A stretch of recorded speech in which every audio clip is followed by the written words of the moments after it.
আসসালামু আলাইকুম, সবাইকে শুভ বিকেল। আমি ভয়েসে আসতে চেয়েছিলাম না, কিন্তু আশা লাগলো।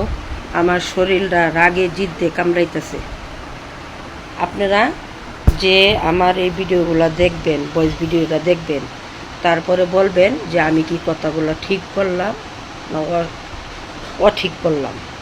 আচ্ছা, আমার আইডি, আমার যাকে নিয়ে ভালো লাগে আমি তাকে নিয়ে ডুয়েট করব। এতে কি কেউ আমাকে বলতে পারবে বাজে মহিলা, খারাপ মহিলা, 12 বাতারি, এইসব কথা কেউ বলতে পারবে? আমার মন চাইছে আমি মনের সাথে ডুয়েট করি। আমার ভালো লাগে গান, আমি আলমগীরের সাথে ডুয়েট করি। আমার ভালো লাগে আমি সুমন ভাইয়ের সাথে ডুয়েট করি। তো ইমনের বাপের কি হয়েছে? ইমনে আমার ইনবক্সে এসে মহিলাদেরকে নিয়ে একটা ভিডিও বানাইছে। তার কোন